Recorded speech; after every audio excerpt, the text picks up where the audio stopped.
Hello guys, कैसे हैं आप लोग। मैं हूं रिक्की और हमारे यूट्यूब चैनल निर्मला निर्वाण क्लासेस में आप सभी का हार्दिक स्वागत है।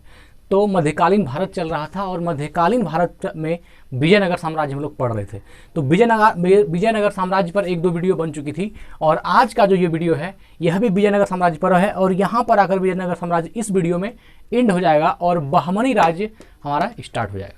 तो आइए विजयनगर का जो लास्ट पॉइंट है कुछ उसको हम लोग देख लेते हैं और यहाँ विजयनगर आने वाले प्रमुख विदेशी यात्री उसके बारे में भी आज इसको भी याद करा देना है और आगे जो पॉइंट है उसको भी देख लेंगे। आइए पहला क्या है, सबसे पहला पॉइंट है कुट्टगी, है ना। कुट्टगी क्या होता था विजयनगर साम्राज्य में, कुट्टगी किसको बोलते थे। तो आइए गाइस कुट्टगी को देखते हैं। कुट्टगी अर्थात ब्राह्मण मंदिर या बड़े भूस्वामी, है ना, ब्राह्मण मंदिर या बड़े भूस्वामी जो स्वयं कृषि नहीं करते थे। विजयनगर साम्राज्य में कुट्टनी, है ना, कुट्टगी गो है ये कुट्टगी। विजयनगर साम्राज्य में कुट्टगी उसको बोलते थे जो कि ब्राह्मण होता था या मंदिर या बड़े भूस्वामी जो स्वयं कृषि नहीं करता था, किसानों को पट्टे पर, है ना, किसानों को पट्टे पर भूमि दे देते थे, ऐसी भूमि को कुट्टगी कहा जाता था। तो जो भूमि ब्राह्मणों को या बड़े भूस्वामी स्वयं कृषि नहीं करते थे, दूसरे किसानों को उस खेती करने के लिए वो भूमि दे देते थे, तो उस भूमि को हम लोग क्या बोलते थे, कुट्टगी, है ना, कुट्टगी। तो ये बहुत ही इंपॉर्टेंट पॉइंट है गाइस, क्योंकि कई बार एग्जाम में ये भूमि से रिलेटेड क्वेश्चन पूछ देता है या फिर उस जिस साम्राज्य को हम पढ़ रहे हैं उसके विशेष जो कुछ ऐसा नियम है, कुछ ऐसी मतलब मान लीजिए कि पॉलिटिकल बातें हैं तो उसको पूछ लिया जाता है। तो इसीलिए इसको डिफाइन भी किया गया है कि कुट्टगी क्या होता था।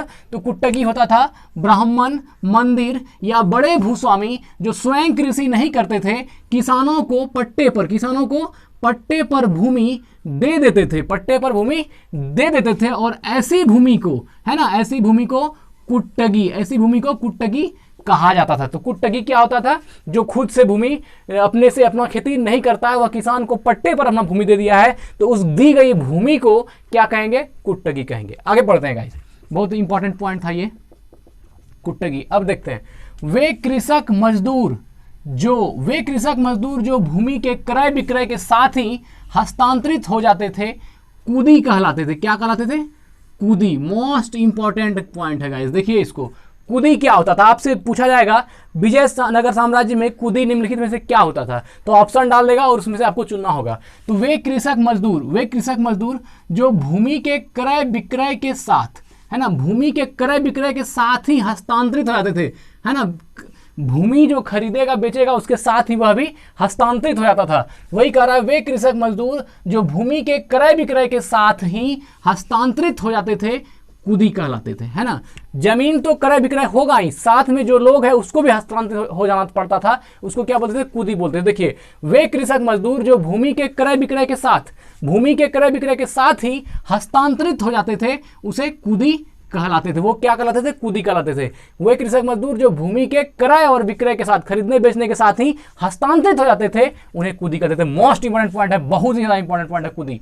आगे देखते हैं विजयनगर का सैन्य विभाग कदाचार कहलाता था। विजयनगर का जो सैन्य विभाग था वो कदाचार कहलाता था तथा इस विभाग का उच्च अधिकारी दंडनायक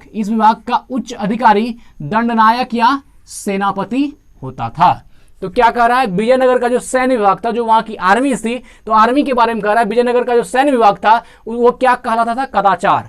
विजयनगर का सैन्य विभाग क्या कहलाता था, कदाचार। मोस्ट इंपॉर्टेंट ऑब्जेक्टिव क्वेश्चन है कि विजयनगर के सैन्य विभाग को क्या कहा जाता था, तो कदाचार। विजयनगर के सैन्य विभाग को क्या बोला जाता था, कदाचार कहा जाता था।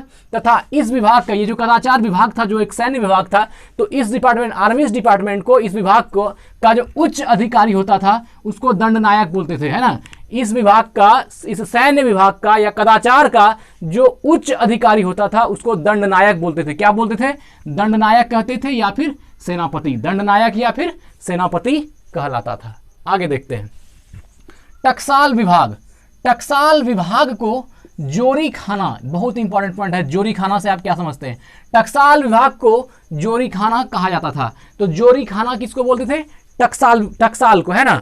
विजयनगर साम्राज्य में जो टकसाल विभाग होता था, तो उस टकसाल विभाग को जोरी खाना कहा जाता था। विजयनगर, है ना, विजयनगर में जो टकसाल विभाग था उसको क्या बोला था गाइस, तो जोरी खाना कहा जाता था। आगे देखते हैं, चेट्टियों की तरह, है ना, चेट्टियों की तरह व्यापार में, चेट्टियों की तरह व्यापार में निपुण दस्ताकार वर्ग के लोगों को वीर पंजाल, क्या कहता था, वीर पंजाल कहा जाता था। मोस्ट इंपॉर्टेंट क्वेश्चन है, चेट्टियों की तरह व्यापार में निपुण दस्ताकार को, चेट्टियों की तरह व्यापार में निपुण दस्ताकार वर्ग के लोगों को, निपुण दस्ताकार वर्ग के लोगों को वीर पंजाल कहा जाता था। तो कहेगा विजयनगर साम्राज्य में वीर पंजाल से आप क्या समझते हैं? तो वीर पंजाल क्या है? चेट्टियों की तरह व्यापार में निपुण एक दस्ताकार वर्ग है ना, चेट्टियों की तरह व्यापार में निपुण एक दस्ताकार वर्ग है, और इस वर्ग के लोगों को ही वीर पंजाल, है ना, इस दस्ताकार वर्ग, व्यापार में निपुण जो दस्ताकार वर्ग था, इस वर्ग के लोगों को ही वीर पंजाल कहा जाता था। यह भी मोस्ट इंपॉर्टेंट पॉइंट है, आज बहुत ही इंपॉर्टेंट पॉइंट आ रहा है विजयनगर में। आगे देखते हैं, उत्तर भारत से दक्षिण भारत में, उत्तर भारत से दक्षिण भारत में आकर बसे लोगों को बड़वा, क्या कहा जाता था? बड़वा कहा जाता था, है ना। जो भी लोग उत्तर भारत से दक्षिण भारत में आकर बसे लोगों को क्या बोलता था? बड़वा। हम लोग बिहारी हैं, नॉर्थ इंडियन हैं, तो हम लोग जो जाके दक्षिण में बसेंगे तो हम लोगों को साउथ इंडिया वाला क्या बोलता था? बड़वा। ये उस समय विजयनगर साम्राज्य की बात है कि उत्तर भारत से दक्षिण भारत में आकर बसे लोगों को बड़वा कहा जाता था। बो अड़ो बमा का बड़वा कहा जाता था। आगे देखते हैं, यह भी मोस्ट इंपॉर्टेंट पॉइंट है कि बड़वा क्या है। तो उत्तर भारत से दक्षिण भारत में आकर बसे लोगों को बड़वा कहा जाता था। आगे देखते हैं, विजयनगर में दास प्रथा प्रचलित थी। विजयनगर में क्या थी? दास प्रथा प्रचलित थी, है ना। दास प्रथा, दास कैपिटल, है ना, विजयनगर में दास प्रथा प्रचलित थी। तो मोस्ट इंपॉर्टेंट क्वेश्चन बनता है, आपसे ऑब्जेक्टिव पूछा जाएगा, निम्नलिखित में से किस शासन में दास प्रथा प्रचलित थी? और ऑप्शन में बहुत सारा देखिए, एक विजयनगर देगा तो आपको विजयनगर भी मार देना है। तो विजयनगर में दास प्रथा प्रचलित थी। विजयनगर में दास प्रथा क्या थी?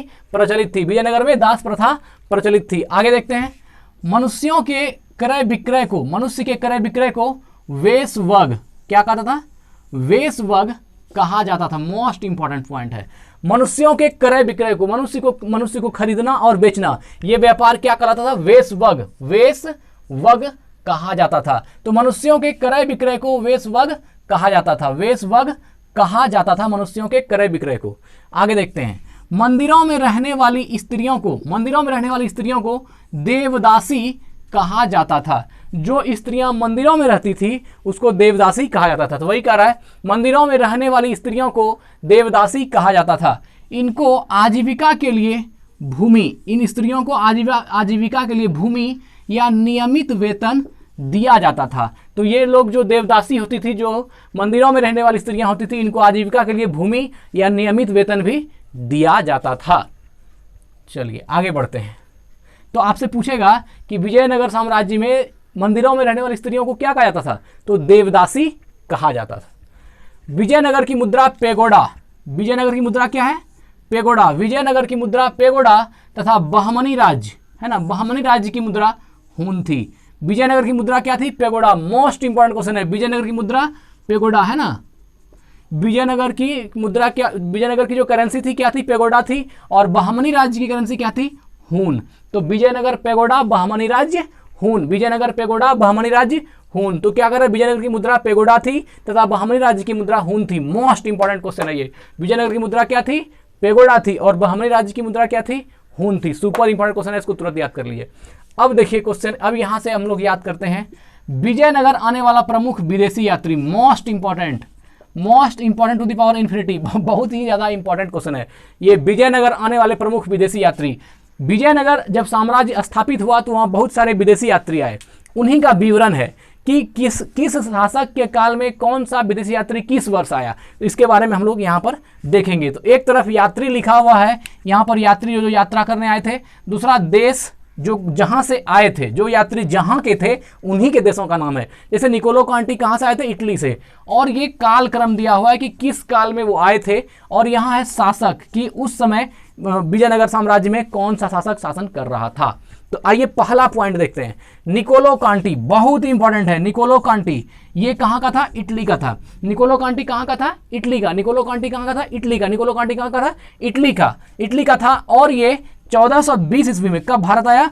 1420 ईस्वी में। और देवराय प्रथम के समय में, देवराय प्रथम के समय में। निकोलो कांटी इटली है ना, निकोलो कांटी है कहाँ का, इटली का विदेशी यात्री है। और ये 1420 ईस्वी में, ये कब आया भारत, विजयनगर साम्राज्य में कब आया भारत, वही हुआ 1420 ईस्वी में। और शासक कौन था, देवराय प्रथम। तो पहला हो गया कि निकोलो कांटी इटली का रहने वाला था और 1420 ईस्वी में विजयनगर साम्राज्य आया और उसमें शासक कौन था, देवराय प्रथम था। दूसरा देखिए, अब्दुल रज्जाक, कौन है, अब्दुल रज्जाक, ये है फारस का। अब्दुल रज्जाक कहाँ का है गाइज, फारस का। और ये कब आया है, तो 1442 में। कब आया है, 1442 में। अब्दुल रज्जाक 1442 में। और उसमें शासक कौन था, देवराय द्वितीय, देवराय द्वितीय, देवराय द्वितीय। यहाँ देखिए, निकोलो कांटी और अब्दुल रज्जाक दोनों का काम हो गया। निकोलो कांटी कहाँ का यात्री था, इटली का। अब्दुल रज्जाक कहाँ का था, फारस का। अब्दुल रज्जाक कहाँ का था, फारस का। निकोलो कांटी कब आया, 1420 में। अब्दुल रज्जाक कब आया, 1442 में। निकोलो कांटी किस शासक के समय में आया, देवराय प्रथम के समय में। और अब्दुल रज्जाक देवराय द्वितीय के समय में। तो बस इतना ही कहानी है। निकोलो कांटी इटली से आया, अब्दुल रज्जाक फारस से आया। और निकोलो कांटी 1420 में आया और अब्दुल रज्जाक 1442 में, है ना, 22 साल बाद।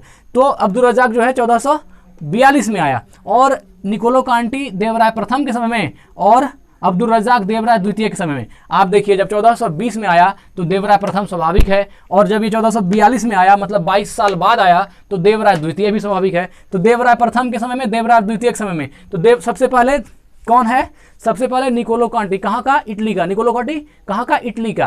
पहले ये दोनों को याद करिए, निकोलो कांटी कहाँ का था, इटली का। और इसका काल 1420 में, और किसके समय में, देवराय प्रथम, 1420 ईस्वी देवराय प्रथम। और अब्दुल रज्जाक फारस का 1442 ईस्वी देवराय द्वितीय।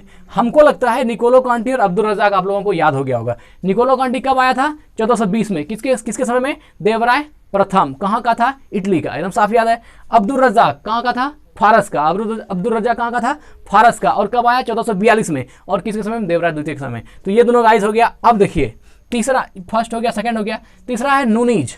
नूनीज बहुत इंपॉर्टेंट है। नूनीज कहाँ का था, पुर्तगाल का था। नूनीज पुर्तगाल का था और आया 1535 में। नूनीज कब आया, 1535 में। और अच्युत राय के समय में। किसके समय में, अच्युत राय के समय में। नूनीज अच्युत राय के समय में। देखिए नूनीज कब आया, नूनीज कहाँ का यात्री था, पुर्तगाल का। नूनीज कहाँ का था, पुर्तगाल का। नूनीज पुर्तगाल का कहाँ, 1400 कब आया, 1435 में। और उसमें विजयनगर का शासक कौन था, अच्युत राय। तो नूनीज पुर्तगाली था, 1535 में आया और अच्युत राय के शासनकाल में। नूनीज पुर्तगाली था, 1535 में आया और अच्युत राय के समय में आया। अब देखिए चौथा है डोमिंग पायस। कौन है, डोमिंग पायस। तो यह भी पुर्तगाली है। डोमिंग पायस भी पुर्तगाल के हैं और ये 1515 ईस्वी में आया। कब आया, 1515 ईस्वी में। अर्थात नूनीज के पहले आया कौन, डोमिंग पायस। तो डोमिंग पायस पुर्तगाली था, 1515 ईस्वी में आया कृष्णदेव राय के समय में। किसके समय में, कृष्णदेव राय के समय में। कृष्णदेव राय समय। डोमिंग पायस कहाँ का था, पुर्तगाल का, 1515। डोमिंग पायस 1515, नूनीज 1535। और नूनीज अच्युत राय और डोमिंग पायस कृष्णदेव राय। डोमिंग पायस कृष्णदेव राय। आगे देखिए, अब है बारबोसा, है ना गाइज, बारबोसा। ये भी पुर्तगाली थे, बारबोसा भी पुर्तगाली थे और ये 1515 से 1516 में आए हैं। 1515 से 1516 और कृष्णदेव राय के समय में। तो उस समय 1515 में और 1516 में दोनों समय शासक विजयनगर का कृष्णदेव राय ही रहा होगा, क्योंकि एक साल का डिफरेंस है। इसलिए जो डोमिंग पायस है और बारबोसा है दोनों पुर्तगाली थे और ये लगता है लगभग साथ ही 1515 ईस्वी में कृष्णदेव राय के दरबार में। और यह भी बारबोसा भी पुर्तगाली था और 1515 से 16 के समय में और विजयनगर में कृष्णदेव राय के शासनकाल में आया। तो यहाँ इसको अब याद करने का सबसे अच्छा तरीका है, आप इसमें 3 पुर्तगाल का है, नूनीज, डोमिंग पायस, बारबोसा। 5 में से 3 पुर्तगाली हैं। और देखिए सबसे पहले आप निकोलो कांटी इटली 1420 देवराय प्रथम याद हो जाएगा। अब्दुल रज्जाक फारस 1442 देवराय द्वितीय, ये दोनों तो आपको याद ही होगा। अब इस दोनों को याद कर लीजिए। कृष्णदेव राय का जो 2 है, कृष्णदेव राय के समय में कौन कौन, बारबोसा और डोमिंग पायस। बारबोसा और डोमिंग पायस को आप एक साथ ले लीजिए, है ना। बारबोसा और डोमिंग पायस दोनों पुर्तगाल से हैं और 1515 1516 ईस्वी भी इसका सेम है और कृष्णदेव राय के दरबार में। ये तो एकदम सेम है, इसमें कहीं पुर्तगाल में भी कोई दिक्कत, ईस्वी भी 1515 1516 सेम है और कृष्णदेव राय के समय में। आपको ये दिक्कत होगी सिर्फ नाम याद रखने में, डोमिंग पायस और बारबोसा, डोमिंग पायस और बारबोसा, डोमिंग पायस और बारबोसा। तो फिर देखिए यहाँ निकोलो कांटी अब्दुल रजाक एक साथ हो जाएगा, डोमिंग पायस बारबोसा एक साथ हो जाएगा। डोमिंग पायस बारबोसा पुर्तगाली दोनों है, 1515 1516 में आया है, कृष्णदेव राय के दरबार में आया। तो ये दो क्वेश्चन तो आपको यहाँ नीचे याद हो जाएगा, और 2 क्वेश्चन ऊपर, देवराय प्रथम देवराय द्वितीय, 4 हो गया। एक जो आपको स्पेशली याद रखना है नुनीज को, एक जो आपको स्पेशली याद रखना वो है नुनीज। कौन है? नुनीज। नुनीज को आपको याद रखना पड़ेगा। नुनीज का पुर्तगाली है, ये तो आप जान ही रहे हैं, आया है 1535 में, ये याद रखना पड़ेगा। नुनीज जो आए थे, कब आए थे? 1535 में, और अच्युत राय के समय में, ये भी याद रखना होगा, अच्युत राय के समय में। बाकी तो सब सेम है। निकोलो कांटी इटली से था, है ना, अब्दुल रजाक फारस से था, निकोलो कांटी 1420 में आया था और देवराय प्रथम के शासनकाल में, और अब्दुल रजाक 1442 में आया था देवराय द्वितीय के शासनकाल में। इसमें कहीं कोई दिक्कत नहीं। डोमिंग पायस और बारबोसा, डोमिंग पायस 1515 ईस्वी में आया, पुर्तगाली यात्री था और कृष्णदेव राय के समय में, और जो बारबोसा है वह भी आया 1516 में और पुर्तगाली था और कृष्णदेव राय के दरबार में। तो ये 4 क्वेश्चन आपको तुरंत याद हो जाएगा। एक जो बचा नुनीज, नुनीज को आप देख लीजिए। नुनीज आया, यह भी पुर्तगाली यात्री था 1535 में। नुनीज कब आया? 1535 में, और अच्युत राय के समय में। किसके समय में? अच्युत राय के समय में। तो इस तरह से गाइस 2-2 करके आप 1 और 2 को एक साथ ले लीजिए, ले लें, 4 और 5 को एक साथ ले लें, 3 को डायरेक्ट याद रखें। नुनीज पुर्तगाली था, 1535 में आया और अच्युत राय के समय में। और इस प्रकार आपका यहाँ पर यह चैप्टर एंड हो जाता है। और फिर अगला वीडियो हमारा आएगा जो मध्यकालीन भारत पर, वह होगा बहमनी राज्य। किस पर होगा? बहमनी राज्य। तो ठीक अगली वीडियो में हम लोग बहमनी राज्य को देखेंगे। और गाइज अगर वीडियो अच्छा लगता है तो शेयर जरूर कीजिए, थोड़ा कमेंट कीजिए, लाइक कीजिए, और आप लोग देखते हैं तो हमारा व्यू बढ़ता है और उससे बहुत ही मैं अच्छा से मतलब थोड़ा मोटिवेट होता हूँ और सही से काम करने में थोड़ा आनंद भी मिलता है। ठीक है गाइज, मिलते हैं अगली वीडियो में। धन्यवाद।